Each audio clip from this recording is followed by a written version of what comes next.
Good evening, Mr. Shetty. Yes, sir. Yes, sir. So, ladies and gentlemen, it is a proud privilege accorded to me to be a part as the chairman of this session on tax audit under Section 44 AB of the Income Tax Act 1961. Ladies and gentlemen, your institute, the institute which was set up an Act of Parliament way back on 1st July 1949, when the most important document to the democracy, the Constitution, was not adopted. You are well aware that the Constitution to this country was adopted on 26 January 1950. The pertinent question that arises is, what prompted the Government of India, the Constituent Assembly, to set up an Institute of Chartered Accountants of India when its own democratic setup was not in place? The answer was very candid, very simple, very forthcoming. They were looking for a disciplined band of soldiers to steer this country out of confusion. 1984, when Mr. S.P. Chhajar was the president, tax audit was introduced. Our role in nation building is acknowledged as the highest level. We are people, particularly we are a clan, which works day and night for the betterment of this great country. You may find certain criticism. You'll find certain people always speaking negative about chartered accountants, but living in a society, you can't refrain from these kind of things. Rather, I'm reminded of a couplet which says, तारीफ की चाहत तो नाकाम लोगों की फितरत है. तारीफ की चाहत तो नाकाम लोगों की फितरत है. काबिल लोगों के तो दुश्मन भी कायल होते हैं. So chartered accountants are clan who work for the betterment of this profession, and I compliment all of you who are here Sunday evening to go home more enlightened. Our honing of technical skills. I would like to put across a small example. You know that the apex body is IFAC, International Federation of Accountants, and we are one of the constituent members along with 150 other member countries. And your institute was the first institute which came on 30th March 2020 through AASB on guidance on remote auditing. I am the chairman of Inter-Audit Standard Board. We have coached close to 4,500 to 5,000 members in this pandemic alone. So this is really a yeoman task which is taken by the Direct Tax Committee. I compliment the chairman, the vice chairman, the secretary, and all people who are involved into it. Now, coming on to the topic, in order to augment the knowledge of the members in discharging their professional duties in a better and effective manner, and to provide intensive knowledge on tax audit, the Direct Tax Committee of ICAI has taken a proactive measure by organizing this course. I am very happy this course is going great guns. The structure of this course is designed in a comprehensive manner and provides in-depth understanding on tax audit. You all are aware that Section 44 AB of the Income Tax Act requires an audit of the books of account and furnishing a report thereof by the certain assessee before the specified date. The tax audit can be conducted by a chartered accountant who is in practice and holds a valid certificate of practice. The purpose of a tax audit is to ensure that the taxpayer has maintained proper books of accounts and complied with the provisions of the Income Tax Act. The report of audit under Section 44 AB shall be furnished electronically at the e-filing portal in form number 3CA, 3CB to 3CD. A tax audit is a process to verify whether the books of accounts prepared by a taxpayer comply with the generally accepted accounting principles and the provision of the Income Tax Act. We as chartered accountants have to take care of first the generally accepted accounting principles and then the provisions of the Income Tax Act 1961. It is intended to ensure that the books of account and other records are properly maintained and they correctly compute the true income of the taxpayer. Very, very important. Tax audit does not give the assessee any immunity from scrutiny assessment or disallowance expenses, but still it is a great weapon in our hands to showcase our integrity to the nation, to the stakeholders, to the government and regulators. Today's deliberation, which will be taken over by Shri A.M. Shetty, would focus on clause by clause analysis of Form 3CB, clause 1 to clause 18. Initial clauses require basic information 1 to 8. The rest of the clauses require more details. Let's take clause 13 as an example. Clause 13, if you go through it, you'll see clause 13 of Form 3CB requires every assessee to report the method of accounting employed in the previous year. Further, if there is a change in the method of accounting employed in the immediately preceding previous year, the same has to be reported. The assessee is also required to disclose the effect of a change in method of accounting on the profit and loss account. Very, very important to exhibit, to give a true and fair view of the affairs of the business entity. Any change in accounting method or system, whatever inferences or whatever deviations or whatever differences needs to be recorded. If it is not possible to quantify the effect of a change in method of accounting, appropriate disclosure should be made under this clause.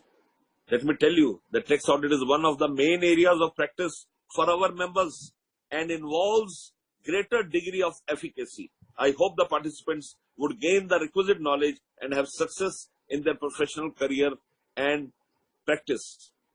Before I end, one important thing I want to tell you, this pandemic has put us at a crossroad.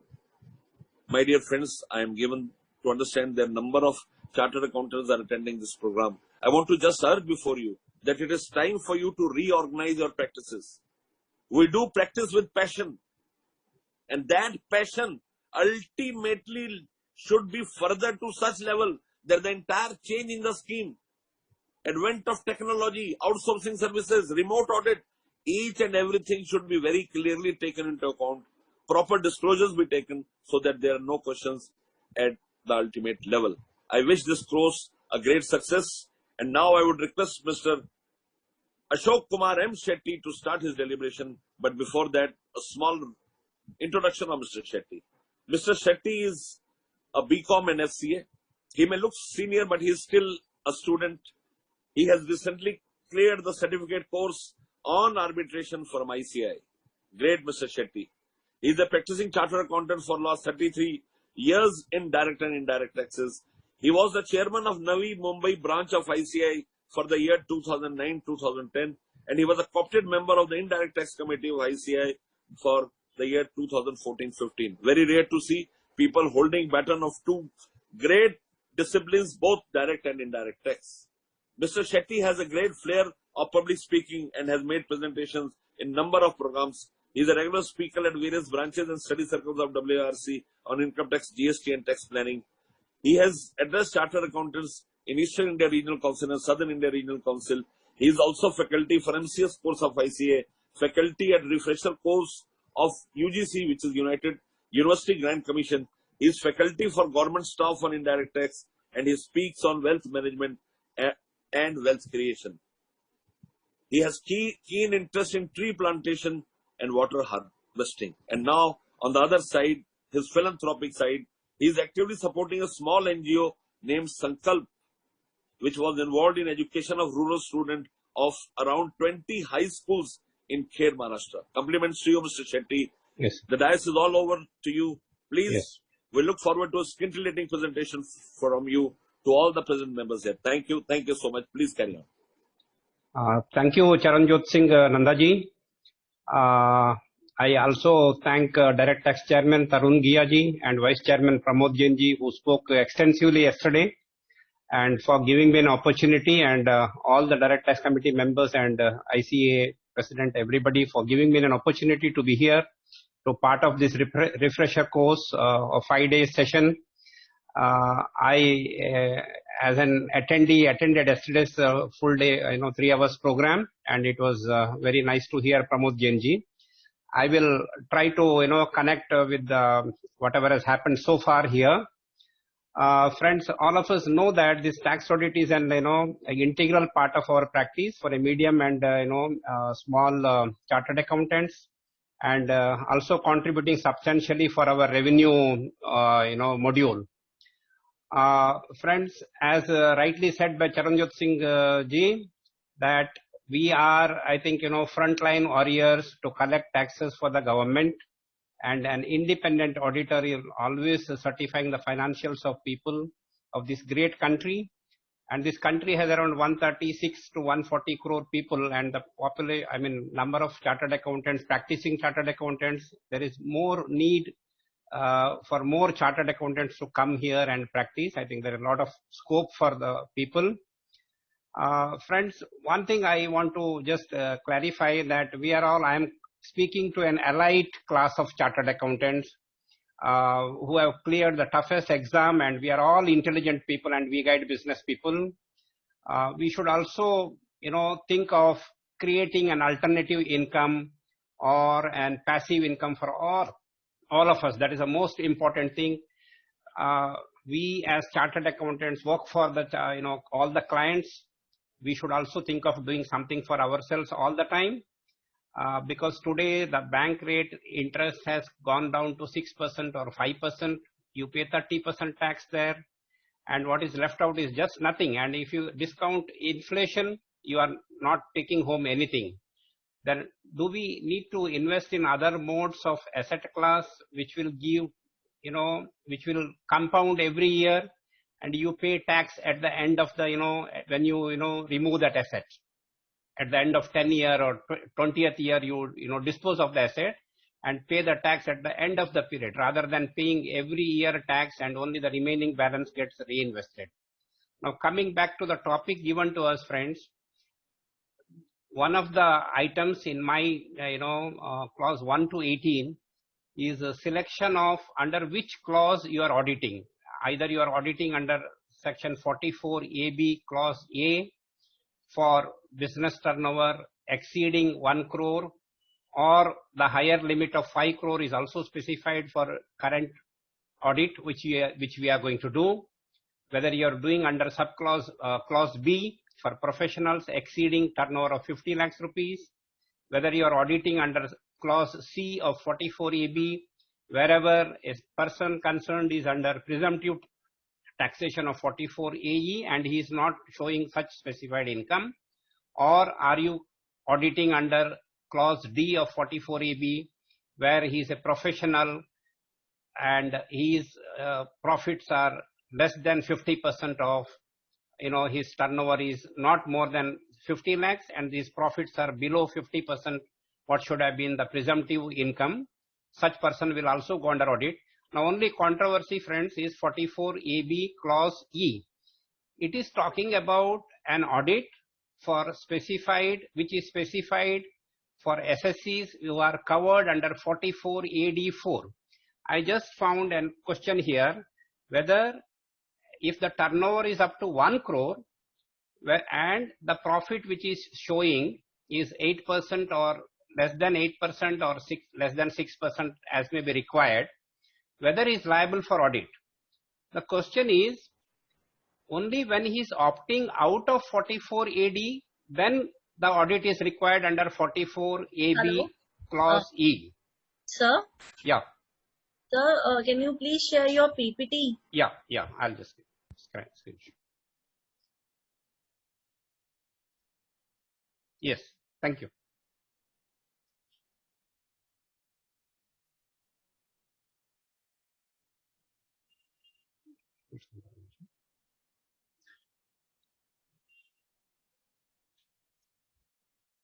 Okay, we were talking about audit under 44AB clause E. This says that only if you are opting out from 44AD, then you are liable for audit if your turnover does not exceed 1 crore.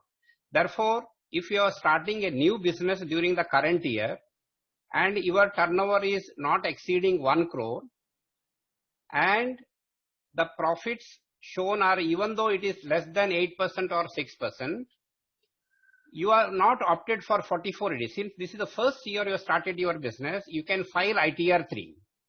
In the next year, suppose, next year, your turnover is still not exceeding 1 crore.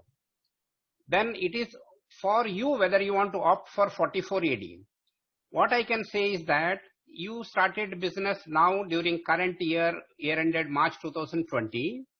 And you are not opting for section 44AD, and later on say until your turnover exceeds 1 crore, you are not liable for audit under 44 AB clause E.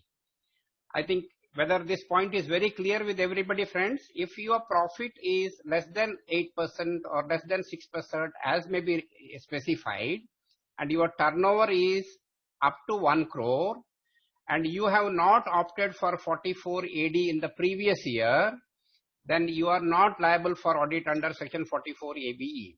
I will close it here. Then we will extensively cover these issues as and when things come up. Now, friends, what we are trying to say is that the threshold limit of 1 crore is increased to 5 crore with effect from assessment year 2021. The aggregate of all amounts received, including amount received for sales, turnover or gross receipts during the previous year in cash, does not exceed 5% of the said amount, and both the conditions have to be specified. Aggregate of all payments made, including payment amount incurred for expenditure in cash, does not exceed 5% of the said amount. In such cases, only the extended limit of 5 crore turnover will be available to the SSE. If your turnover is between 1 crore and 5 crore and your cash payments does not exceed 5% of the gross payments made during the financial year, or the receipts are less than 5% of the total receipts during the year, then you will get an extended limit of 5 crore. You need not get books of accounts audited. However, all of us know that if your turnover is up to 2 crores, you can opt for 44 AD. So between 1 to 2 crore, you have an option either to go for 44 AD, or if your cash payment and cash receipts are less than or equal to 5% of such receipts and payments, you can still take the benefit and you need not get books of accounts audited. Now, wherever the turnover is between 1 crore and 5 crore, and your cash receipts and cash payments are equal to or less than 5% of the gross receipts or gross payments, in such case, there is no specified audit for you under any of the section clauses of 44 AB. Therefore, your due date of filing returns, this year, of course, all the due dates have been extended up to 30th November. Otherwise, your due date of filing return would fall on 31st July. And if you have a loss or any carry forward of things, or the payment of interest and other things will follow after 31st July 2000, after the financial year is over. I will just explain it through an example.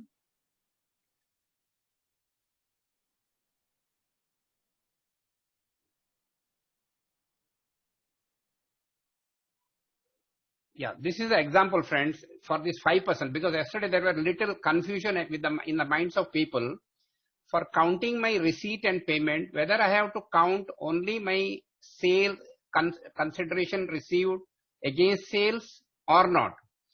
What you have to account here is the entire receipts and payments have to be done by you. The amount deposited in bank account and withdrawn from your bank account need to be ignored.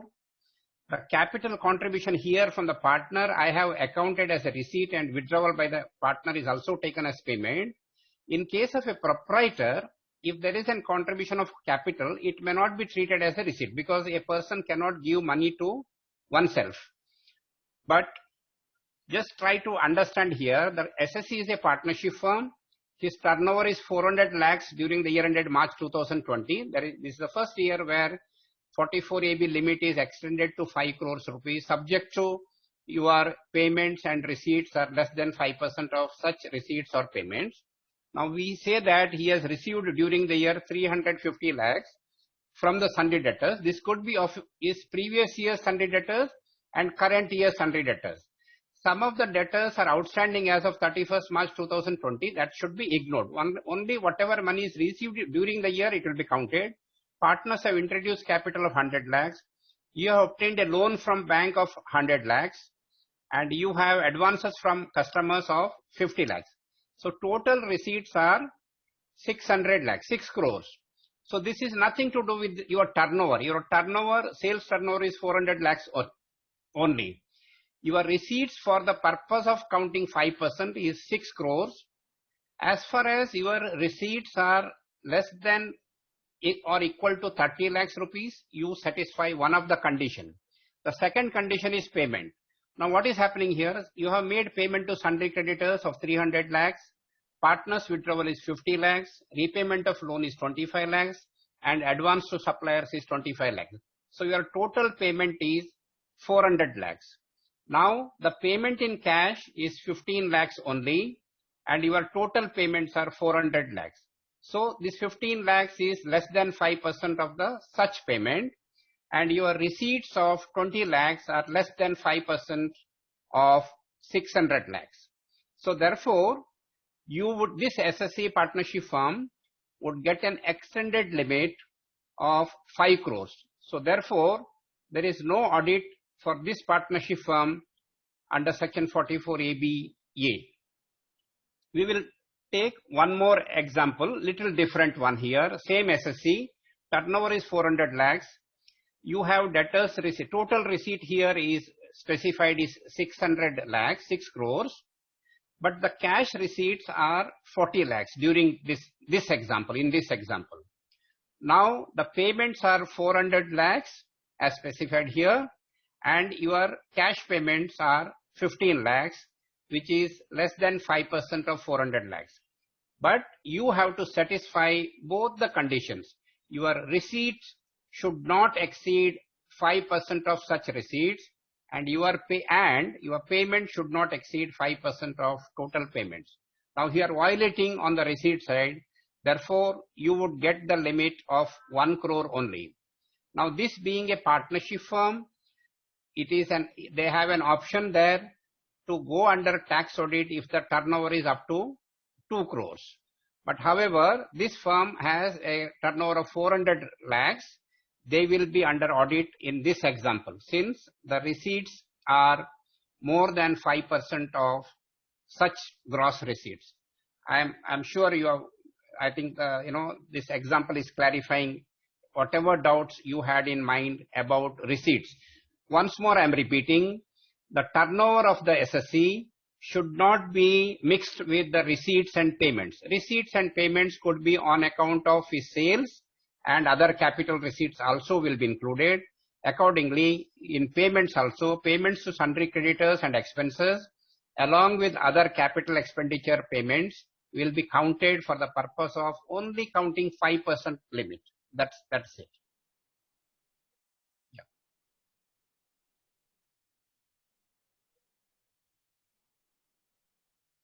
Okay. Now this is just an example, friends. I think the concept is very clear with you people now. Once the limit is more than 5 crores, you are liable for audit. If the turnover is equal to 5 crores or less than 5 crores, and if the cash receipts are not exceeding 5%, cash payments not exceeding 5%, then you have an extended limit of 5 crores rupees. In case of others, if it's a company, if the turnover exceeds 1 crore, there is audit under 44 ABA. If the turnover is up to 1 crore, tax audit is not applicable. In case of individual HUF and firm, if the turnover is up to 2 crores, there is no audit if such individual HUF and partnership firm other than LLP are opting for 44 AD. If a person is not opting for 44 AD, then such limit is 1 crore only. Now, in case a partnership firm, individual and HUF other than LLP, if the turnover is up to 2 crore, they can go under section 44 AD. You know it, either they show 6% in case all the payments are in the banking channel. And one more small point there is that 6% to be counted if the money is realized on or before the due date of filing return of income under section 139(1). If such debtors have not realized of the last year until you file the return or the date specified under section 139(1), on such outstanding payments you may have to declare 8% net profit. And you know, friends, that when you opt for 44AD, you cannot pay remuneration and interest to partners out of that presumptive income which you are declaring. Only in case of 44AE, which is, for business of flying or hiring of goods vehicles, there it is still allowed for you to pay interest and remuneration to partners. And in case of 44AE business, all SSCs are eligible to claim benefit of section 44AE, provided they are into flying, hiring of goods carriages. If somebody is operating a bus, somebody is operating a vehicle which is carrying passengers, they are not covered under section 44AE. So 44AD also says that eligible business means all business other than one which is of flying and hiring of goods carriages. Therefore, a person who doesn't own more than 10 goods carriages, he can opt to go for 44AE only. He cannot go to 44AD. He has no choice actually. A person who is having not more than 10 goods vehicles, he needs to opt to go for, he has to go under 44AE. If he is not showing the profit as described under 44AE, then he has to go under tax audit under section 44AB clause C. Now, regarding the tonnage of the vehicles, friends, all the goods vehicles which are termed as heavy goods vehicles, where the weight is more than 12 tons, he has to show 1,000 per ton. Now, just other day I was just going through an RC book. It shows the gross weight of the vehicle. It was showing 25 tons.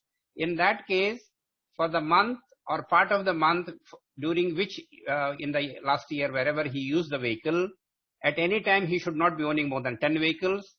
If the vehicle is having 25 tons, per month profit to be shown under 44AE is going to be 25,000 rupees. So little on the higher side it is, but still then if you are not earning that much income, then you will have option, you don't have option but to get your books of accounts audited under section 44AB clause C. Now friends, 44AD is talking about every business other than what is covered under 44AE. 44AE says transport business with respect to goods carriages, he should not own more than 10 goods carriages. 44B is talking about shipping business of a non-resident. 44BB is talking providing service facilities in connection with supply, plant and machinery on hire or to be used in prospecting or extraction of mineral oil. BBA is talking about operation of aircraft by non-resident. All these things are, I think, on the screen and this is going to be shared with you and it is available to you.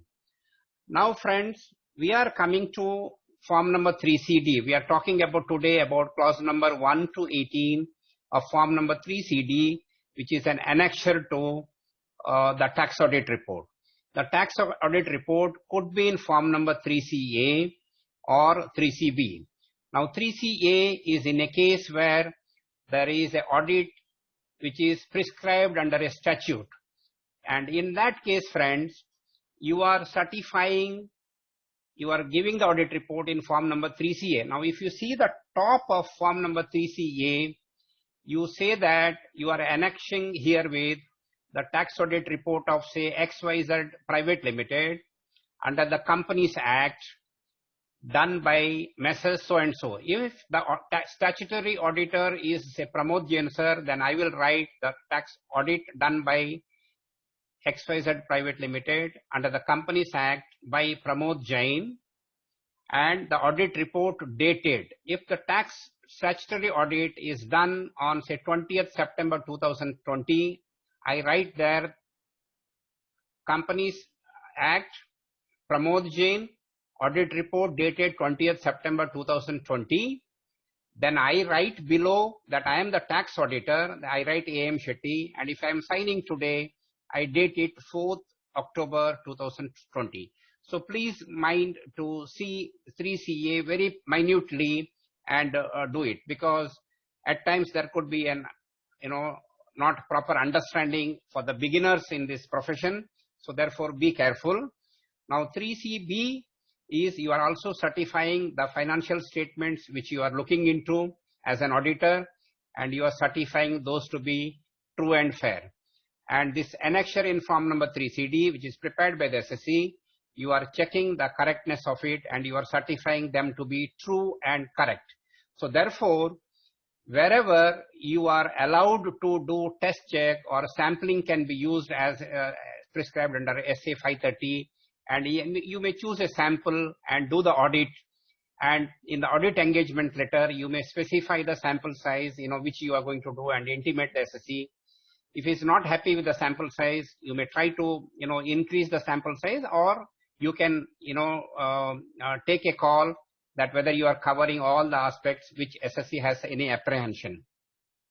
Now, only issue is, friends, the 3CD we are saying it is true and correct. Therefore, your minute observation and minute verification is required by you, by all of us as chartered accountants. We know, friends, we are certifying a lot of things here, including the compliance with indirect taxes, compliance with the TDS. So therefore, whether a person is liable for tax or GST or not, that also need to be, whether he is assessable under any indirect taxes, whether he is liable to pay, you have to answer the question there. So therefore, please understand that extended limit of 40 lakhs rupees for liability arising for registration in case of an GST is available only for a person who is supplying goods. For a person who is supplying services, the limit for GST registration is 20 lakhs only. So therefore, if there is a professional whose turnover is 25 lakhs rupees and the profit shown is, say, less than 50% of such 25 lakhs rupees, then you are under audit under section 44 AB clause D. So therefore, you may have to verify whether the person who is receiving 25 lakhs rupees during the year is liable for GST.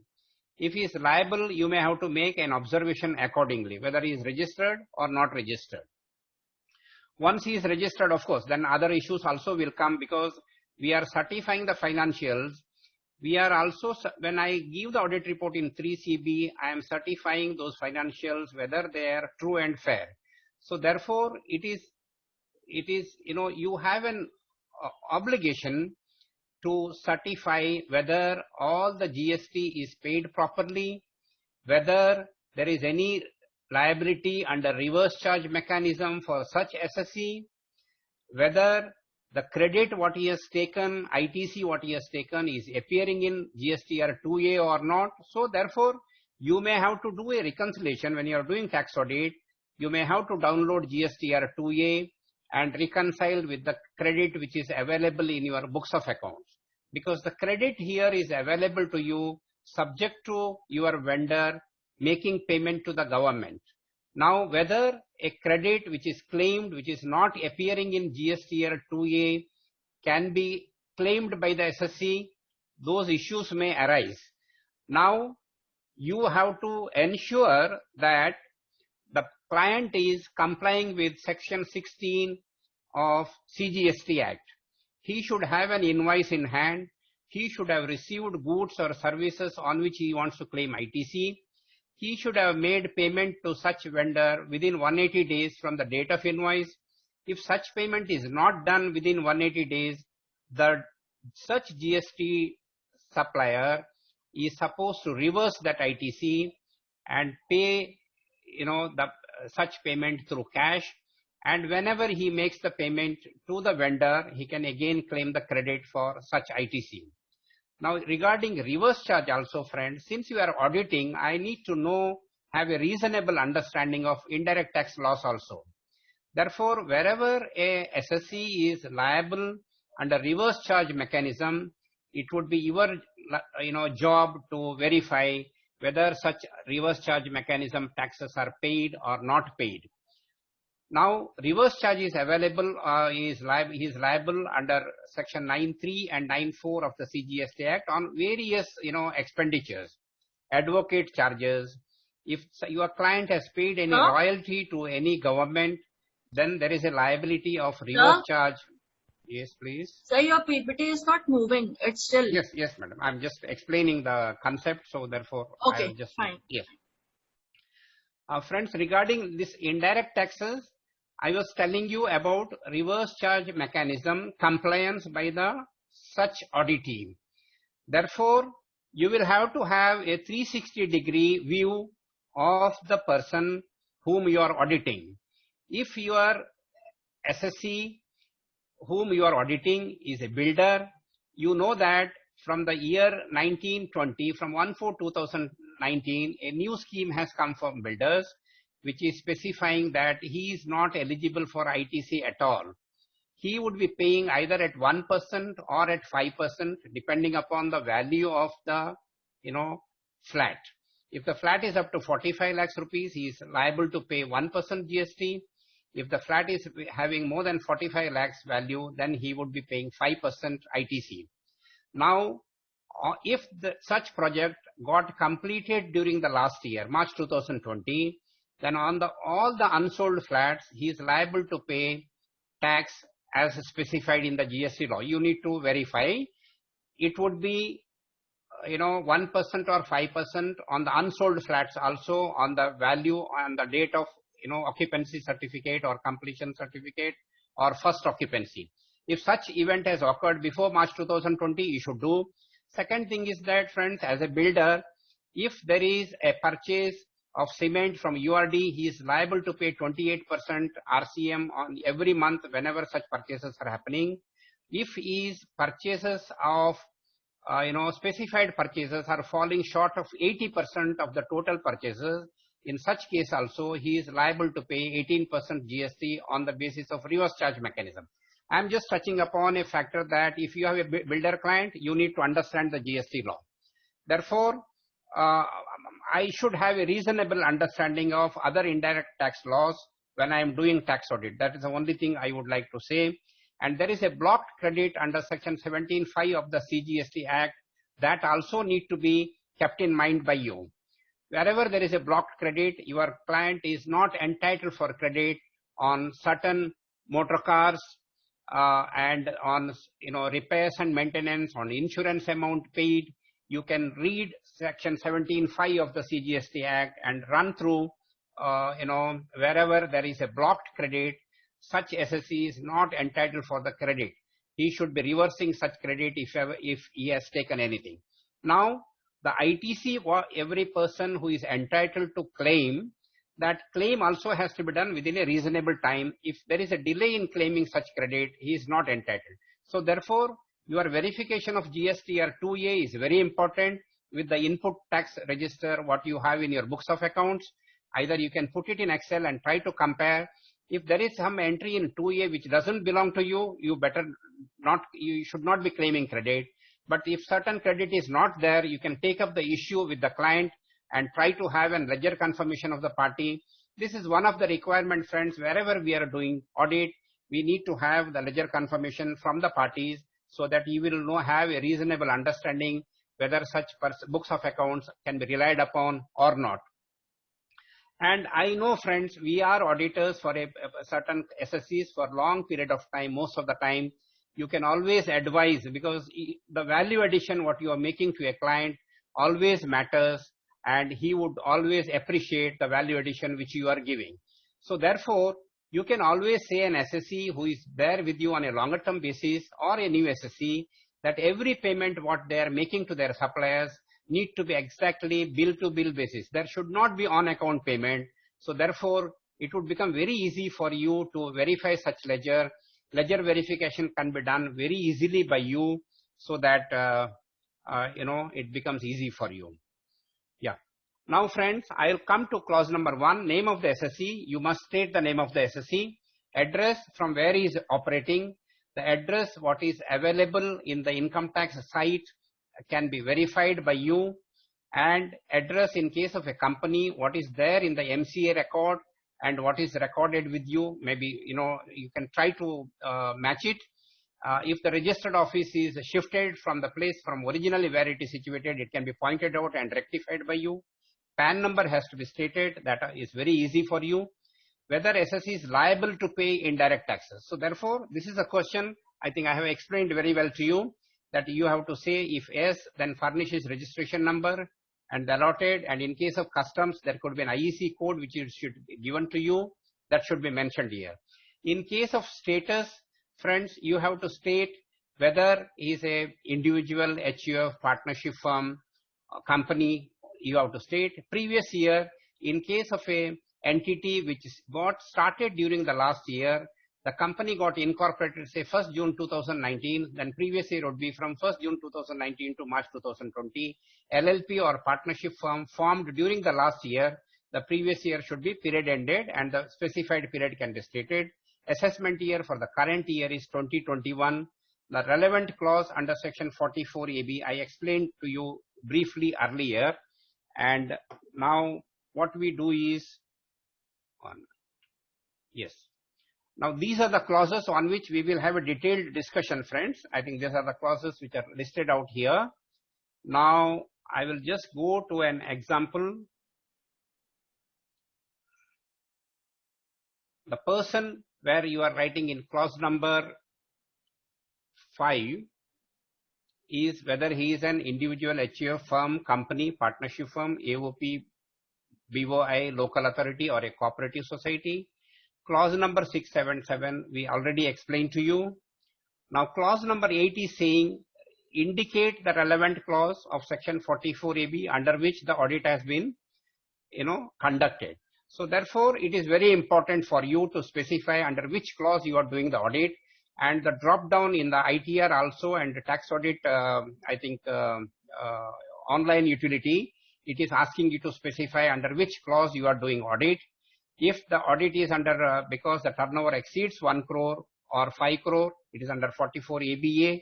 Professionals where his turnover exceeds 50 lakhs, then it is under clause B. And C is talking about profit shown less than what is prescribed under 44 AE and elsewhere, then you are auditing under 44 ABC.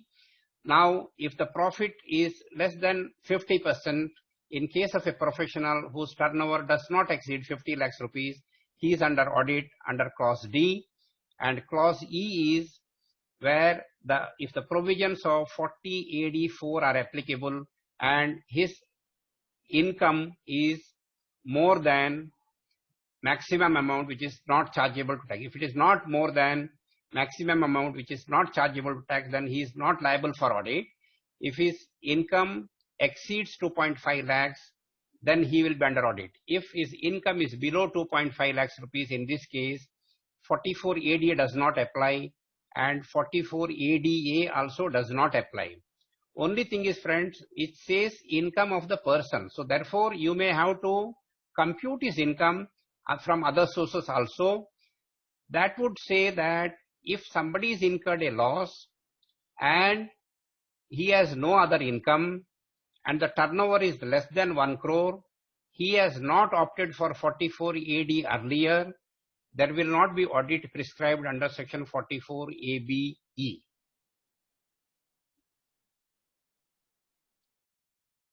Now this I already explained to you about this 5%, friends. This you have already gone through these, and I think this is very clear. This example sets all the doubts in your mind must get cleared out of this. Now 44 ABC says that if there is a goods vehicle, heavy goods vehicle, 1,000 per ton per month for the months for which it is used for the part of the month, for the whole of the month. In case of other than heavy goods vehicles, you must be declaring 7,500 per month or part of it. If you are not offering such profit, then he would be under audit 44 ABC compulsorily.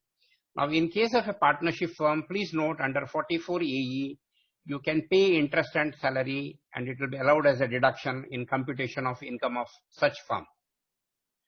Now, 44 ABD is talking about turnover not exceeding 50 lakhs rupees and your profit is less than 50% of such receipts.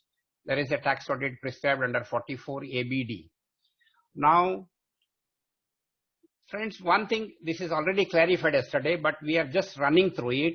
What we are saying is that if a person is under section 44 AD, you should not be doing anything which is stated in the first column. Person carrying on profession is not eligible to go under 44 AD. If he is earning commission or brokerage income, he cannot get in there.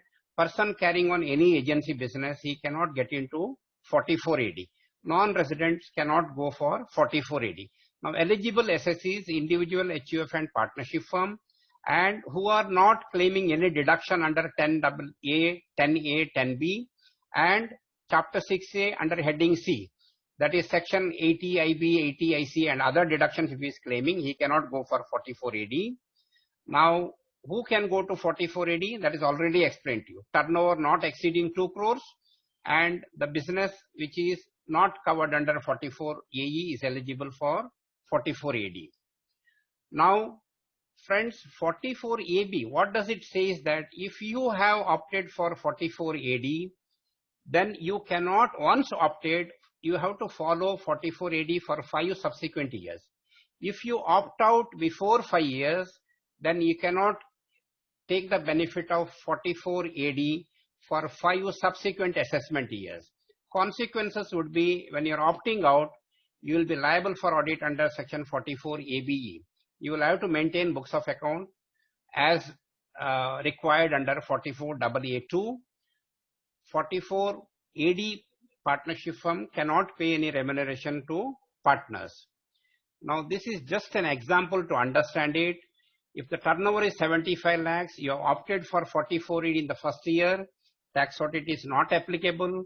In the second year, you have 90 lakhs business, profit offered is 5% rupees, 5%, the profit is less than prescribed, then there is a tax audit under section 44 ABE. Now, turnover is 80 lakhs, net profit is 5%. Now, then he is covered under section 40 AD4. This is the third year, and therefore he will be under audit. Now, in the fourth year, his turnover is 40 lakhs and profit is only 2 lakhs rupees. Net income, I say his income is 2 lakhs rupees, then he would not be required to do audit under 44 AD.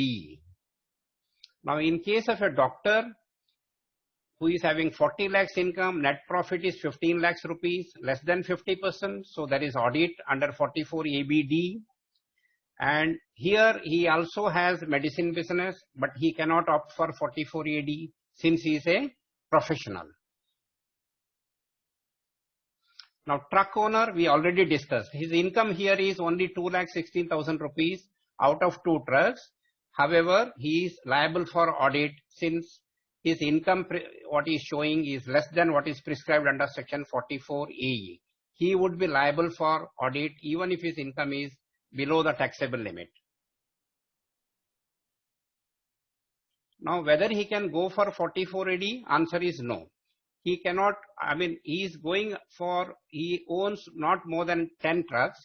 For such income, he can go for 44 AE, and he has motorsports business, up to 1.5 crores is the turnover.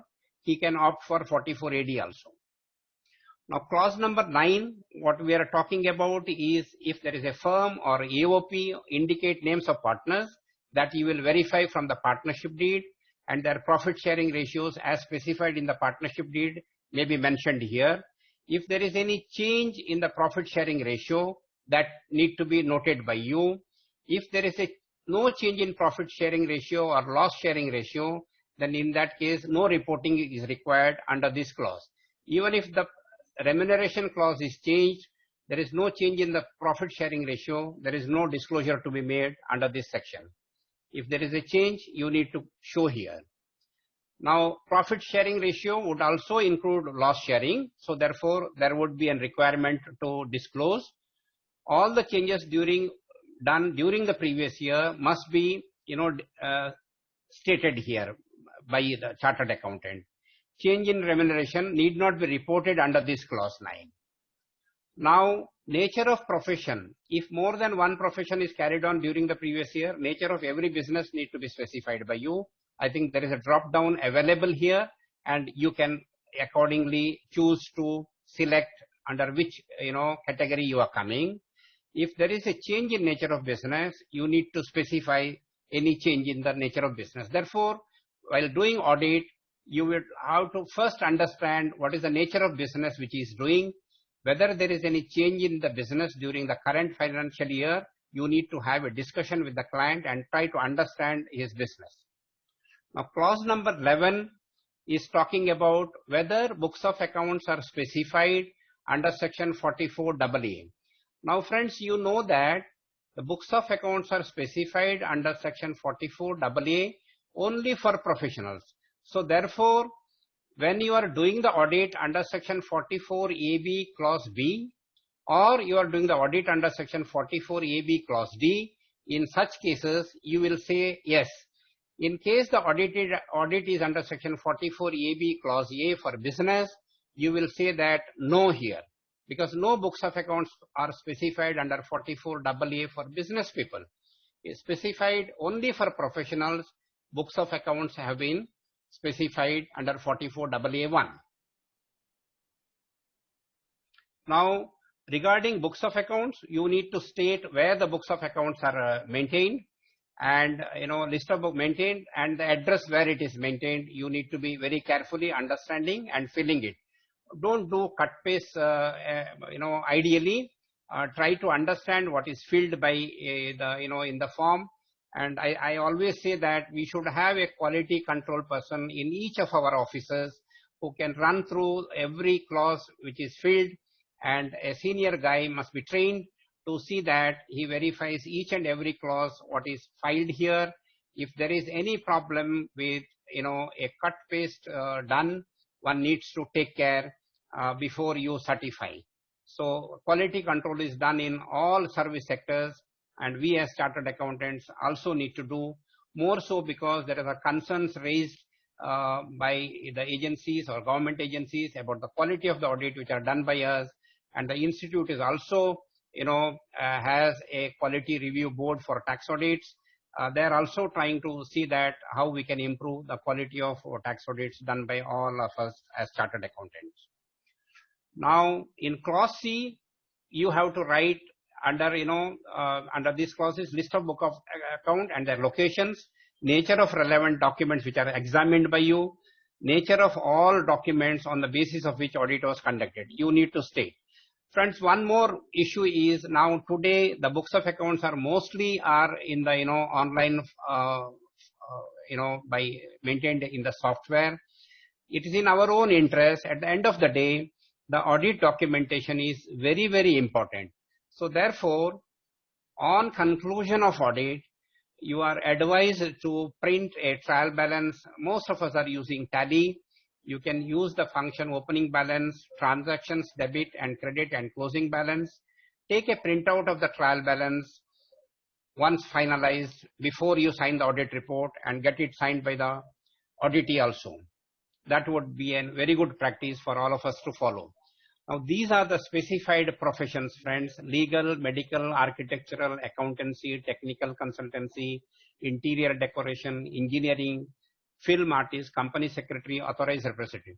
These are the people who are, for them the books of accounts are prescribed. So in these cases, under clause 11, you will say, yes, the books of accounts are prescribed.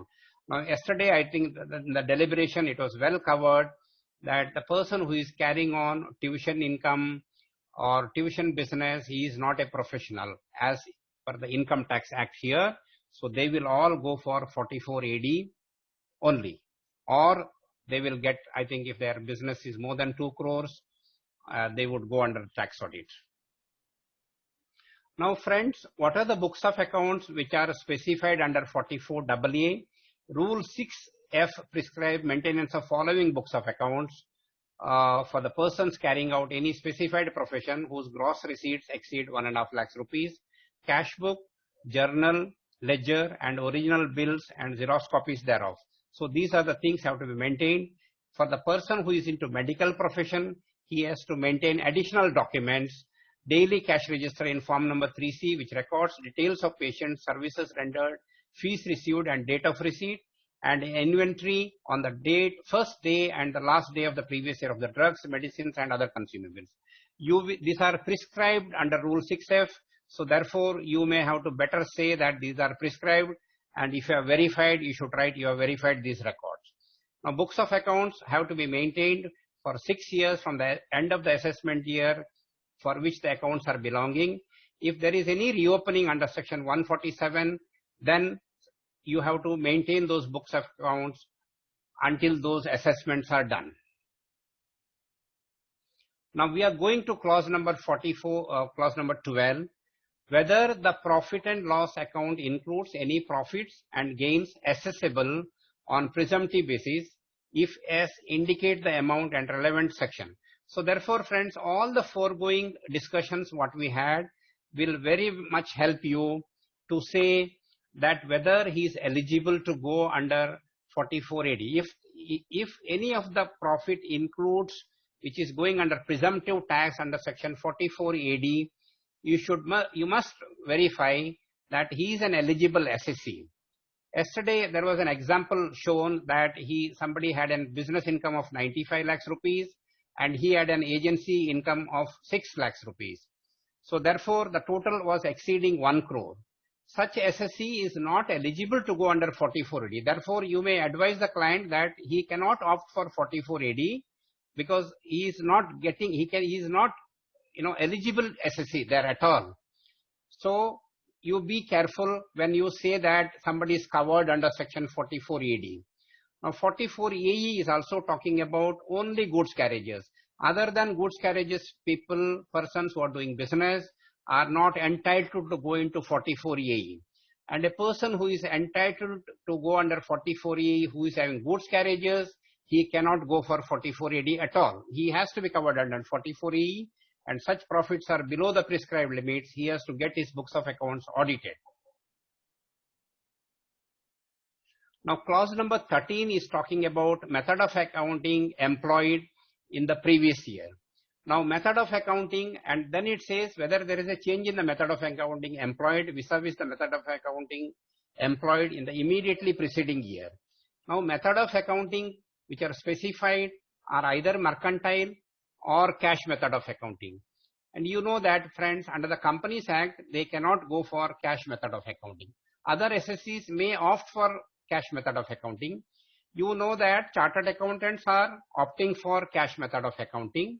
However, under GST, you know that in this year, you cannot go for cash method. There, on the basis of invoices you raise, you file GSTR 1 and your turnover under GSTR 1 already gets determined. Now what we say is that if there is a change, suppose a partnership firm was having cash method of accounting for the year ended March 2019 and for March 2020 they have opted for mercantile method of accounting. Then you will say that there is a change in the method of accounting. I say yes. Then you have to also report. Then if the above is in affirmative, give details of such change and effect thereof in the profit or loss. You have to report whether there is whether the profit or loss is affected because the method of accounting has changed. Now in this case, in a partnership firm or a assessee who is a professional chartered accountant who was under cash method of accounting for March 2019, for 1920 he opts to go for mercantile method of accounting. I say that in this case there is a bill of around 15 lakhs rupees which were raised during say March 19 year ending, which was outstanding as of 31st March 2019, and out of that 10 lakhs have come received during 1920. 5 lakhs is still outstanding, which is opening balance as of March 2019. That much revenue has increased. 5 lakhs rupees revenue has increased due to change in method of accounting. Now your billing for the year 1920 is 1 crore rupees and you have recovered 90 lakhs rupees out of 1 crore rupees. In such case, 10 lakhs of the bill which is raised in 1920 is also outstanding. Had you were going for cash method of accounting, this 10 lakhs also would not have been covered for the purpose of income. So your income is going up 5 lakhs pertaining to March 2019, which is still outstanding as of March 2020.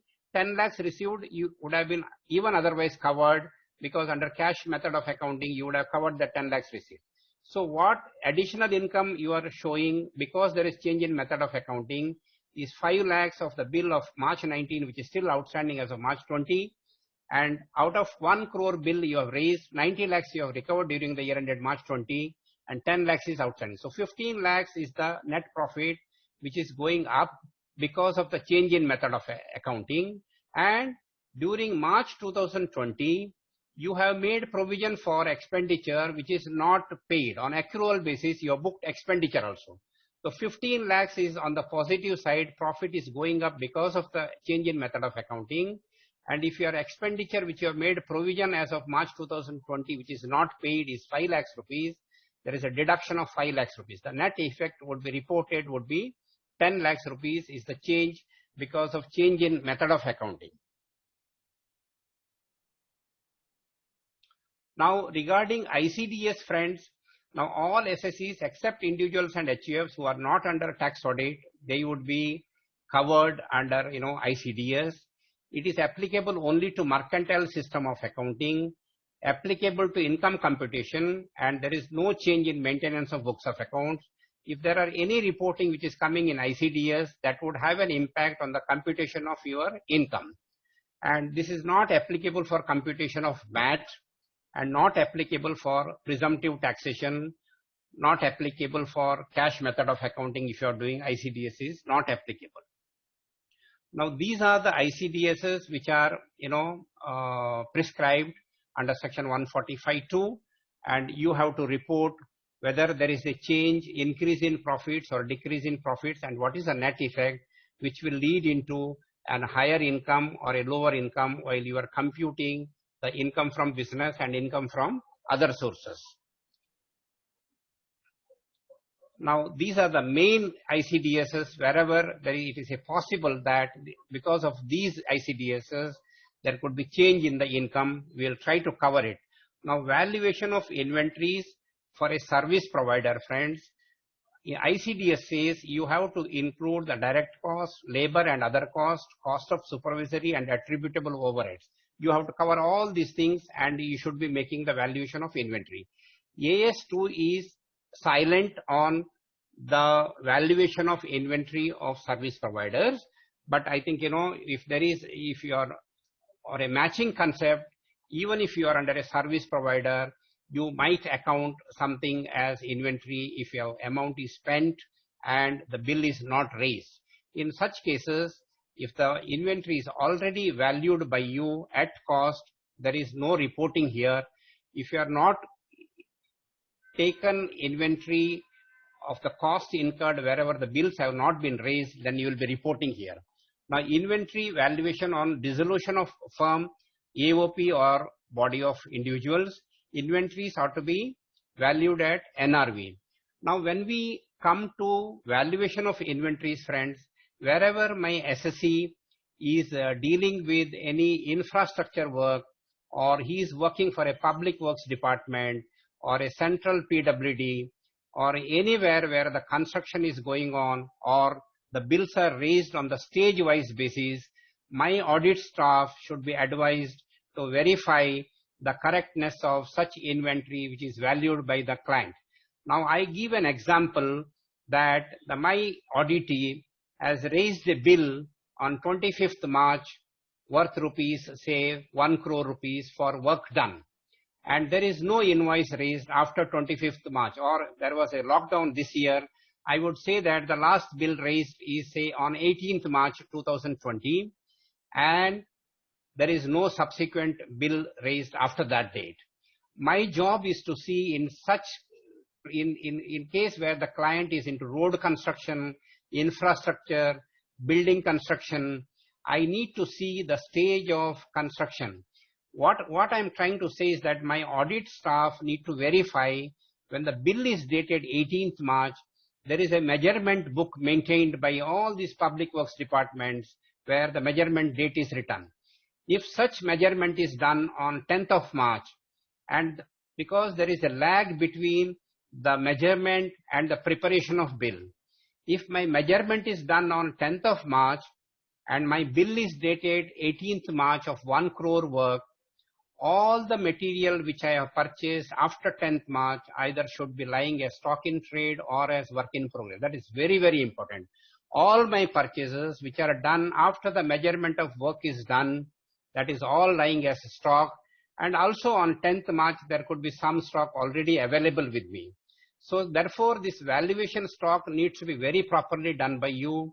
One more measure what you can, as an auditor, you can verify whether there is a substantial receipt of money or the bill is raised on first week of April or somewhere. This year is a pandemic, so therefore not much bills would have been raised. But I know where in many of the cases due to pandemic, no bills were raised which should have been raised by 31st March. So therefore, even if the bill is raised in the month of April, your job is to verify when that work is done. If the work is done prior to 31st March 2020, you would be well advised to account such inventory in the books of accounts, because your true and fair view will be not true and fair. So therefore, it is your job to verify the inventory properly. This is one case. Now, wherever, because this measurement date is very, very important, you need to, I think the job is, we need to educate our audit staff who are going on the field. Maybe after this 5-day session, you may take one session for all the, persons at your office and train them whatever you learned during the course of this, refresher course. Now, retention money, AS7 is silent on retention money. In most of the cases, when the work is done, some money is retained by the principal contractor for the quality of work to be, there could be a period of 1 year or 2 years until then this retention money is not released. But now, friends, we are in GST era and we are in the era of TDS where 26 years is matched by the, CPC or the department properly. So therefore, in most of the cases, include the TDS is deducted including retention. The retention could be 2% or 3%. If it is not part of the bill, then ICDS says that retention shall be included in the contract revenue. That is the only thing. I mean, you may have to verify the bill, and if the retention is not booked by the SSC as revenue, you may have to report it here.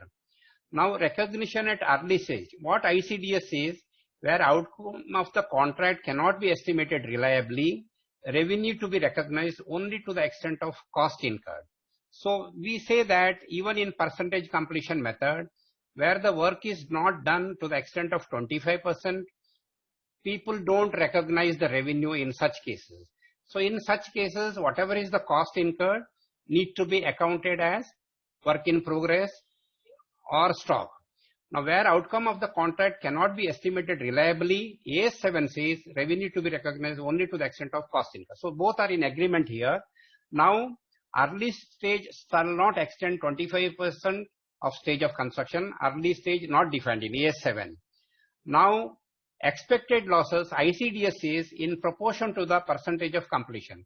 Now, due to pandemic, suppose one of your client who has already incurred some costs, now he is not sure whether he will realize the money or not.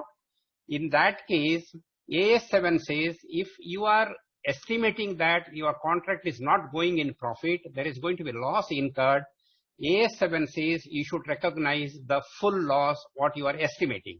But ICDS says, suppose you are estimating that you are going to incur a loss of 50 lakhs rupees and the work done up to March 2020 is only 50%, ICDS says you account for only 25 lakhs loss. Now A7 says you book the entire 50 lakhs loss which is going to be incurred. So this is a change here, and accordingly you will have to report in this ICDS.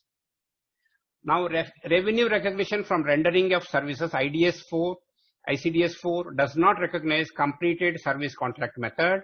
AS9 permits your percentage completion method or completed service contract method. So therefore, revenue has to be recognized on the basis of percentage completion for the purpose of ICDS. Now, recognition of dividend, Dividends are recognized as per the provisions of Income Tax Act for ICDS 4. AS 9 says recognized when owner's right to receive payment is established. Now, final dividend, there are no issues, friends, because in the year in which you declare and the year in which you receive are the same. Only in case of interim dividend, then the previous year in which it is unconditionally made available by the company could be March 2020, and the money has come in the subsequent financial year. To that extent, there would be reporting requirement. In case of tangible fixed assets acquired in exchange of another asset, ICDS 5 says fair market value of the tangible fixed asset so acquired shall be the actual cost. Now AS 10 says fair market value of asset given up or fair market value of asset acquired. Whichever is less has to be taken as per AS 10. So ICDS 5 says fair market value of the intangible asset so acquired has to be taken. So if there are changes, you may have to report it. Now other issue is tangible fixed asset acquired in exchange of shares, securities. ICDS says fair market value of tangible asset shall be the cost of asset so acquired. So they are very firm on the fair market value of the tangible asset which is coming in. That value has to be accounted. Now AS 10 says fair market value of shares or asset acquired, whichever is more clearly evident, that can be taken in the books of account. Now government grants, ICDS 7 says to be reduced from the WDV of the asset. Now you know that in most of the states, a few of the states have declared benefits for installation or starting of new industries. Various subsidy schemes have come there. So wherever such subsidy is coming, ICDS 7 says it should be reduced from the WDV of the asset. No option to treat it as deferred income. But AS 12 says it can be either. It can be either reduced from the cost or WDV of concerned asset or treated as deferred income over the useful life.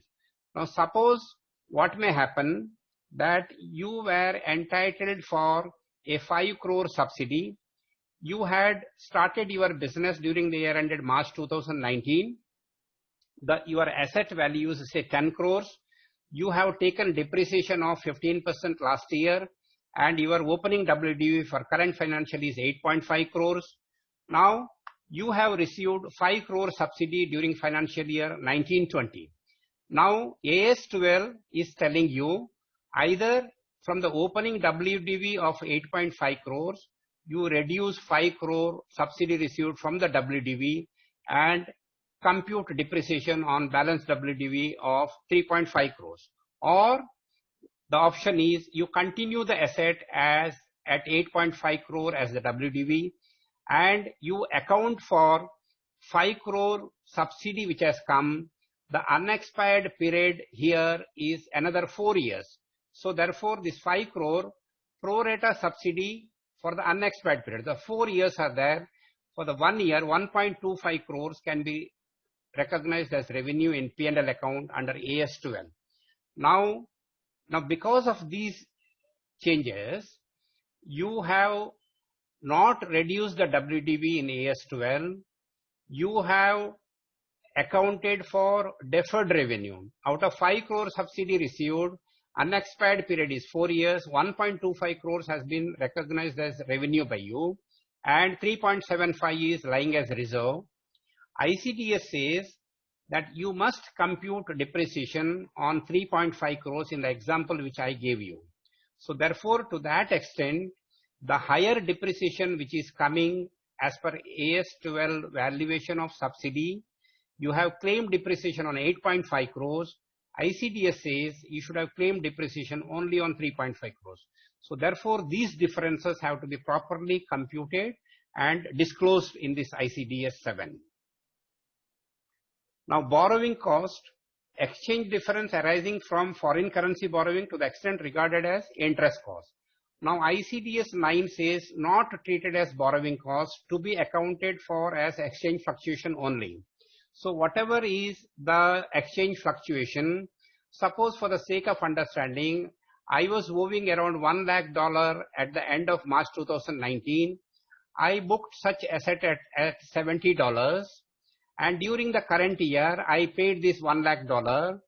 I had to pay at say 75 rupees. So the exchange fluctuation is 5 lakhs rupees. Now these 5 lakhs rupees, as per ICDS says, this has to be counted as exchange fluctuation only. It should go to P&L account. AS 12 says this 5 lakhs rupees you are paying more than what is originally booked in books of accounts need to be adjusted as, treated as borrowing cost and to be capitalized. So therefore there could be change in the depreciation for ICDS and in the books of accounts. And in ICDS, you are accounting entire change of that 5 lakhs rupees as revenue expenditure. So therefore, to that extent, the changes thereon need to be reported by you. Now, we are coming to method of valuation of stock employed in the previous year. In case of deviation from the method of valuation prescribed under 145A and the effect thereof in the profit and loss account, you have to, furnish the details. Now, yesterday we were discussing that there is an exclusive method or an inclusive method. Most of us are following an exclusive method where the GST is credited to a separate account. The GST on inputs is also put into separate account and the net liability is paid off. And your stock is valued in books as per, without GST amount. Now 145A says you include GST in the opening stock and closing stock. See, if you are eligible for the entire ITC, then there would be net effect would be at the end 0. So therefore, this adjustment for 145 will be tax neutral if you are getting the entire credit of the GST which is involved in such business. Now clause 15 is talking about capital asset converted into stock in trade during the year. If there is any stock in, capital asset is converted by you into stock in trade, you need to report it here. Description of the capital asset, whether it is land, whatever is the, plot number or area, date of acquisition, when it is originally acquired, cost of acquisition, and amount which the asset is converted into stock in trade. This is only giving an assessing officer information that there is certain asset which is lying with you has been converted into stock in trade, because when you convert it into stock in trade, you don't pay any tax at the point of conversion. You pay whatever capital gain long-term or short-term calculated thereon up to the date of conversion in the year in which you sell the property, but EAO would have a ready information with him that such conversion has done by you in an earlier year. They may try to, this is an document which is uploaded by you and it is available to the EAO at any point of time at the future period. Now this conversion is treated as transfer under section 247. Notional capital gain arises from such transfer and chargeable to tax in the year in which such stock in trade is sold. No requirement of details of taxability is not to be reported by you. You have to just say that whether there is a conversion. Now you have to verify the cost from the purchase invoice of such asset. Self-constructed, directly related costs need to be accounted. Acquired in exchange of fair market value or net book value of the asset given up. Acquired by way of inheritance. In this case, if there is no evidence, if any asset is acquired, you got it through inheritance, you have to account for the cost to the previous owner is your cost, and it may be booked in the books at a fair market value on the date of conversion. Now clause number 16, we are talking about amounts not credited to profit and loss account, being the items falling within the scope of section 28. Now friends, if you read section 28, there are so many items are listed there as income to be considered by the income person who is doing business or profession.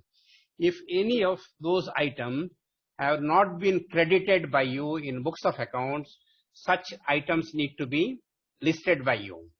Now you will find so many items under section 28 which are treated as income, including friends, profits received from a partnership firm, income received from the proceeds of a key man policy, income derived under section 224.10. Now 224.10 is talking about the employee's contribution to provident fund and such other fund. which is employees' contribution, once it is received by the SSC, it is income under section 224(10). Now, if you pay it within the due date as prescribed under such act, then it is allowed as deduction under section 36. So therefore, if somebody has not paid the employee's contribution recovered by him within the due date, that will form as income under section 224(10), and that may have to be reported here. And if somebody has an keyman insurance policy and the policy has matured, and if such money is credited to his capital account instead of P&L account, you need to report it here. So therefore, you should be careful in analyzing all the receipts which the SSC is doing. Now, there are at times people say that I am only auditing his books of accounts relating to his business, and I am not, entire books of accounts or entire transactions are not audited by him. Now, what can happen, friends, here is, in such cases, there could be problem in identifying, such receipts. Therefore, either you have to take a management representation letter properly that he has not received any income which is encompassed in section 28 during the year. In the management representation letter, if you think that the entire receipts by such SSC is not forming part of your books of accounts, you may have to take a proper representation from him, and you may also make an observation here that you could not verify these because all the bank accounts of such SSC who is a proprietor or HUF is not given to you. In case of a partnership firm, I don't think you have an option. SSC has no option but to show everything in the books of accounts. In case of an SSC who is an individual and HUF, there could be a case that all the amounts are not coming to you in the books of accounts which you are auditing, which are relating to his business. Now, whatever, pro forma credits, drawbacks, refund of duty of customs or GST, excise, refund of sales tax, this is the old wordings, but whatever taxes, indirect taxes, if there is any refund is coming to you and such refunds are admitted as due by the authorities, it should be reported here. So therefore, you may have a management representation letter taken that any of the assessments were going on or any of the assessments got completed in the previous year. You need to make a understanding of those things, and if there is any fees paid for a counsel for appearing before any authority, you can also find out what is the job, what case he was attending. So that may lead to some of the information which are sought here. If you are unable to do it, you take a proper representation from the client, and if you are not satisfied, you can give it through an observation in clause 5 in 3CB or clause 3 in 3CA. Now, escalation claims accepted during the previous year. This is mostly pertaining to friends contracts where there are disputes with the main principal contractor, where most of the escalations are in relation to construction contracts, what I understand, and therefore you have to find out whether your old bills are outstanding or there are disputes which are pending. Escalations are mainly due to change in higher cost is incurred by the SSC due to change in price of cement, steel and other base items, and then if it has gone to arbitration and then there is a settlement. Now what they say is claims accepted. If there is an arbitration award which is completed before 31st March 2020, you will be very well advised to ask the SSC to account, you will have to report it here. Now, once there is a reasonable certainty of receipt, and if a claim is accepted, you need to be reporting it here. Now, any other item of income and capital receipt. Now, capital receipt is mainly in relation to friends subsidies which the client is eligible, and such subsidies need to be shown here. Capital subsidy received from any government authority which are in the nature of promoter's contribution given with reference to the total investment of the undertaking by way of contribution to its capital outlay, capital investment subsidy scheme. These things need to be reported in this clause. Now, claims accepted during the previous year are required to be reported under clause 16C. If it is not accepted, the dispute is still going on, no reporting required here. Now section 224, report all items of income ascertained from the books of accounts available to the tax auditor, but such income excludable under section 10, if any, you need to report, shall be governed by AS 9. Capital receipt, to the extent of, wherever you have reduced the WDV, still the reporting has to be done here. Now, if we have received any gift or capital, share capital has come during the year, that need not be reported under, clause E here, 16E. Now, we are going to clause 17, friends. Now, where any land or building or both is transferred during the previous year for a consideration less than value adopted or assessed or assessable by any authority, by a state government, referred to in section 43CA or 50C, you have to furnish the information in this format. Now, friends, the SSE or the auditee may be very well advised. Where is my mobile? Mobile board. Wherever the SSE is a builder, you may request the builder to maintain a register. Wherever he is making a sale of premises, he need to continuously maintain a register with him, so that it would be very easy for you to verify what transactions he has done. Then only you can make the reporting. And now you know that, friends, the 43CA and section 43CA is mostly covering other than capital assets, and 50C is covering fixed assets, capital assets. Now this is the reporting which is needed to be done by you. Wherever there is a rate is the stamp duty value of such transaction is more than the consideration, you need to report.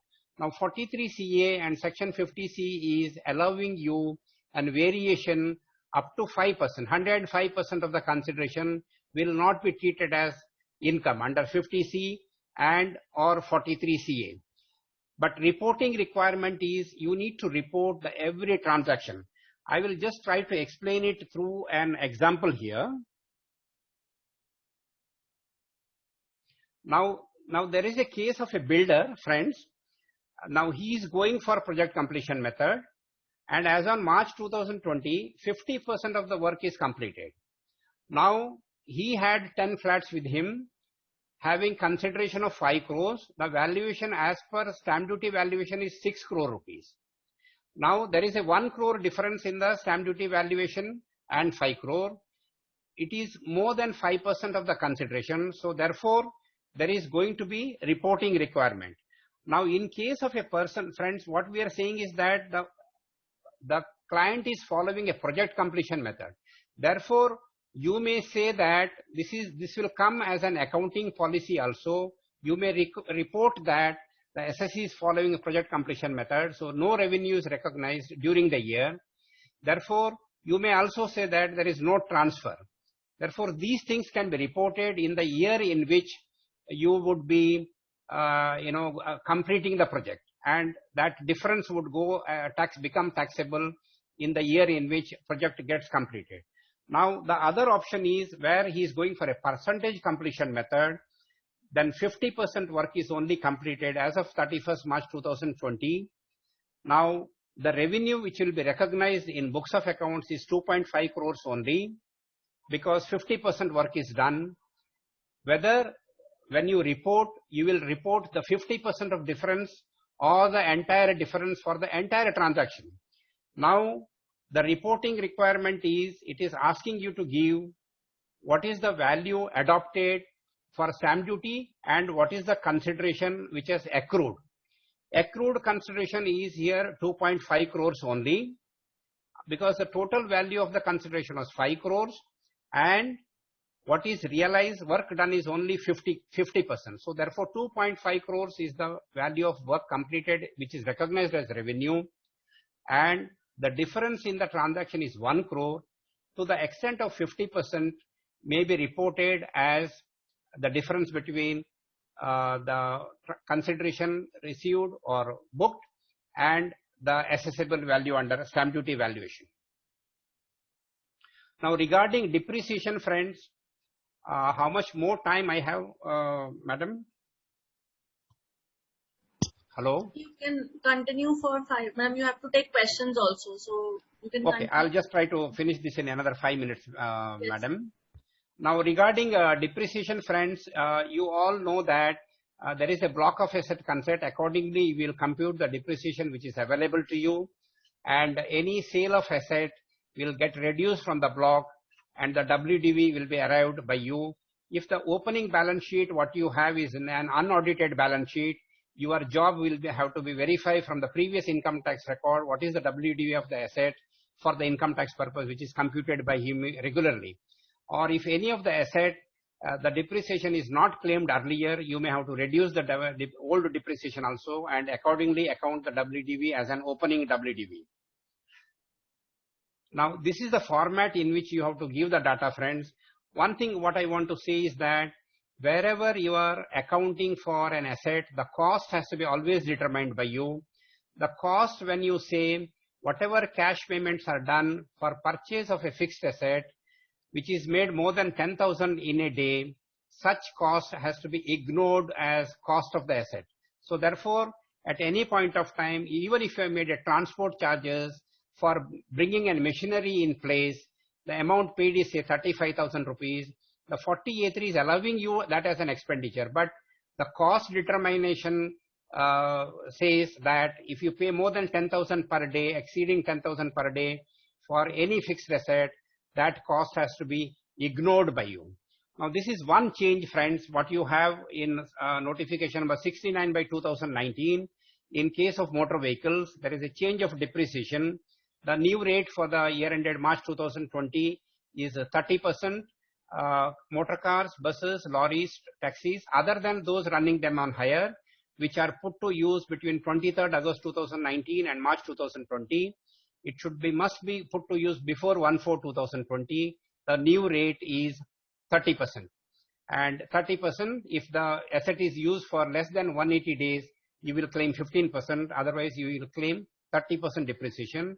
There is one more change on motor buses, lorries, taxis that are used in business of running them on hire must be acquired between 23rd August 2019 and 31st March 2020 and must be put to use on or before 1/4/2020. The new rate of depreciation is 45%. So therefore, friends, when I say less than 180 days, this is a leap year. So accordingly, you please compute your, in the fixed asset schedule or in the schedule of depreciation, you please say that 4th October 2019 to March 20, that counts to be 179 days. So any asset which is put to use from 4th October to 31st March 2020, you will be eligible for 50% of such depreciation. Otherwise, you are eligible for the full depreciation. Now, this is a new block, friends. There is no rate specified which is at 45%. Now, it says that even if the vehicle is second hand which you have bought, you are still eligible for this higher depreciation. Now, this is what I am telling to you, that cash payment exceeding 10,000 per day will not form part of cost of asset under section 43(1). Interest relatable to any period up to the date such asset is put to use is not a part of actual cost. In case there is a dispute between SSC and the department, because earlier classification of asset is disputed by the department, you may do a suitable disclosure in your audit report. Because department is not agreeing with the classification which SSC is done, you may apply your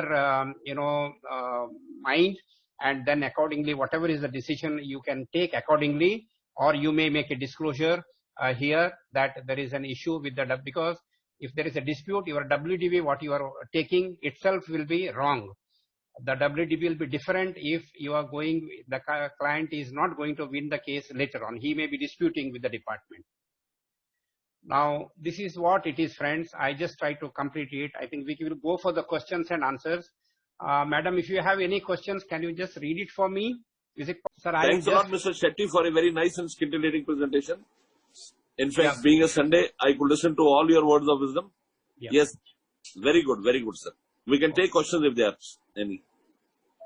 Now there is a question that here, capital introduced in cash by a partnership, a proprietorship. Now somebody says 43 CA, if the stamp duty value is going on changing, how do I compute? I think, 43 CA makes you, one change there, that if the agreement which you have made on an earlier date and the registration is done later and some payment is done by an account pay check or through a banking channel earlier, the stamp duty value of such date will have to be adopted by you and not the one which is, on the date of registration. Such changes can be easily possible. Proprietorship firm running a software development business with turnover of less than 1 crore will be covered under section 44 ED. And that information technology is already covered as a profession. So therefore, you should see whether you are covered as a profession. Information technology is covered under profession under section, is covered under 44 AA. You may carefully see accordingly, and then, if he is covered under as profession, then 44 EDA will apply.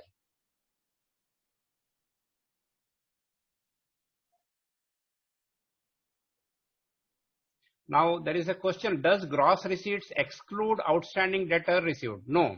Gross receipt will include all the receipts which are made during the year, irrespective of for which year it is pertaining to. If you are, getting old sundry debtors during the year, that is part of your receipt, and if the current year receipts have not come, they will not form as receipt. If there is a sale of fixed assets, that will also form as a receipt during the year. All the business receipts will be counted as, receipt for the year. What is the limit to maintain books of accounts for business? I think for an individual and HUF, that limit is increased to 25 lakhs rupees, friends. And other than individual and HUF, the limit is 10 lakhs rupees. So therefore, only thing is, if you are going under presumptive taxation, there is a view that you need not maintain books of accounts. But there is a matter of caution from the income tax department. The Cochin Tribunal recently decided that you don't have a, what you are not covered is from section 28 to 43C. So expenditure, what you have claimed would be, given to you. But if you have assets which are more than your, profit earned, you may get under 69A. So therefore, and the profit under 44 EAD is 8% or 6% or such higher income earned by you. So therefore, don't get into a practice of, going under, 44 EAD and declaring the profit of, 8% or 6% only. Such higher income need to be, shown by you, whatever is earned by the SSE. Sir, if there is any question which you think I should answer, I will answer it. Otherwise, it can come in my mail and I will answer everything and send it back to you. Now, due date of completing audit as of now is, friends, 31st October, because due date of filing return of income is under 139(1) is extended to November. So 1 month before that, such due date, so that falls on 31st October 2020. So therefore, we are, without considering any extensions, as of now, the date would be 31st October 2020.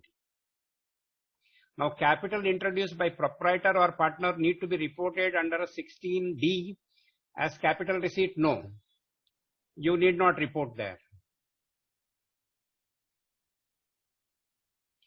No, I was not referring to, there is a question here, according to your presentation, GST audit also needs to be done while doing tax audit. That is a better practice if you do, because therefore, if you do GST audit also, then only you will know that what is the provision to be made for, taxes where ITC is not available to you. The provision which you have to make in books of accounts, because ITC is not available to you, will know only if the, GST audit is done. Otherwise, you will have to make a judgment whether the provision made is enough. But as a tax auditor, it will not absolve you from determining what is the ITC which is eligible to the SSE.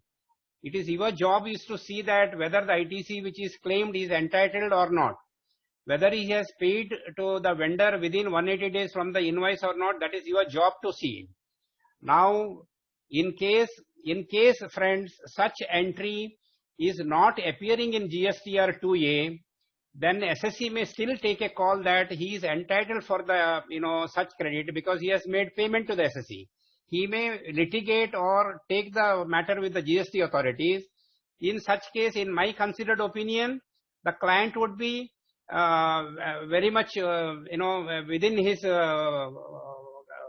way that he wants to claim the ITC, and he would dispute with the GST department. That is fine. I am not saying that, GSTR 2A is a sacrosanct. It is only an indicative what are the credits which are available to you in the website. If you have a proper invoice, you have made payment, you have received goods, services, and you have made payment within 180 days, you are entitled for the credit. Now, only one issue under GST is if such person has not deposited the money to the government treasury, you are not entitled for the credit. That is an issue to be decided by the, at the time of litigation. You may try to take a confirmation of ledger from such SSC, and maybe in your own wisdom, you can ask for a chartered accountant certificate from the such vendor to be issued to you that GST collected from you is deposited in the government treasury wherever it is not appearing in 2A. That could be a caution which should be exercised by you. There is a question, if professional income is less than 50 lakhs and profit is less than 50%, whether audit is required? Yes, sir, very much required under 44 ADA. Now, if I have loss in derivatives, then which clause under section 44 AB is applicable? Friends, if you are doing transactions in F&O, this is considered as a business income only. So therefore, if there is a loss in F&O and you also have some other business where you have made profits, it can be set off in the same year. Only in case of speculation, it cannot be set off against business income. And in case of day trading, which is a, in the nature of speculation, it has to be separately shown. Because such, that is not your, it may not be, day trading will not form as, only the net difference there has to be accounted as income, not the entire consideration. No, in 16D, clause number 16D, capital introduced by the proprietor or partner need not be reported. That's very clear. You need not report capital introduced by the partner. Now it says tax audit was done under 44 ABE in the last previous year. Now turnover exceeds the specified limits. What should be the clause A or E? See, 44 ABE is applicable wherever you are opting out of 44 AD and you are subjecting yourself to audit under 44 ABE within the limit. If your specified turnover is exceeding 1 crore or 5 crore, then the audit will shift to 44 ABA. Now somebody has asked whether the tax auditor can charge proportionately, bill to client proportionately. No, I think you cannot charge fees proportionately. Only one thing there are only two instances where a chartered accountant in practice can charge fees proportionately. One is in case he is doing management consulting services, then fees can be charged. If you are into recruitment, then it can be a part of CTC. And second, if you are competing with other vocations, other businesses, other professionals in providing loan, then it can be by way of percentage, not in either case. Now there is a question, LIC received in bank account, whether to be reported under clause 16? No, only keyman policy, friends. What I told is only if the keyman insurance policy's maturity amount comes, that has to be reported. What I would... you all the questions and then you can respond and we can upload it on the DLH. Yeah. If you want. Yes, one second, there is a question from one Mr. Pawan Sharma. Yes. He gave a call to me also. He says political party. Yeah. About 2.5 lakhs, there has to be a form 13B has to be filed. Mm-hmm. So he's inquiring how the audit can be. If there's a lot of turnover, then how the audit has to be calculated in this case? Is an, this is a trust, sir? No, political party. Political property. I am not aware of it. And in You have to case of excuse me. in case of education society, Yeah. if the receipts are less than 1 crore, Yes. then what is the My tax audit is not prescribed under 44 ABA. There would be an audit prescribed under the Such Charity Act or Public Trust Act. There would be an audit prescribed there. It won't be covered under because the tax both audit. of them do not come under the ambit of tax audit. There's no business. No, sir. No.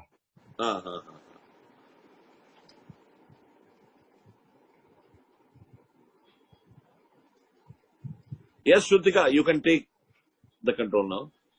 Yeah, sir, I'm just asking Shetty sir, we will mail you all the queries, and if you want, you can respond, and then only we can upload it on the DLH portal for the participants. Sure, madam. I am extremely sorry if I am unable to, answer any of your questions. But I think I will answer you through mail because the participants are, large number and the screen is moving so fast. I am unable to do it. But at the outset, thank you very much for Direct Tax Committee and Nandaji for giving me an opportunity to express my opinion. I would only say that chartered accountants are very hardworking people. You should create wealth for yourself sometime and take some time out and, think of your own finance. Always, have a mentor or always discuss with a friend how you are doing for your own finance. Grow it all the time, grow your money, what you are earning, try to compound it and try to beat inflation. Because there is no sense in, earning 5% and paying 30% tax. So you should always think of using all your brain, which you are using it for your clients, for yourself also. Thank you so much. Thank you. Thank you so much, Mr. Shetty. It was really a very nice presentation. Yes. I thank all the participants also for participating in such great numbers. I'm seeing the questions are coming like raining cats and dogs. So it's a great initiative, great working on the part of the participants that they are so engrossed into the discussions. Thank you. Thank you so much. And we end the session. I thank Shrutika also for her involvement and intelligence. Thank you. Thank you so much. Thank you, sir. Thank you so much.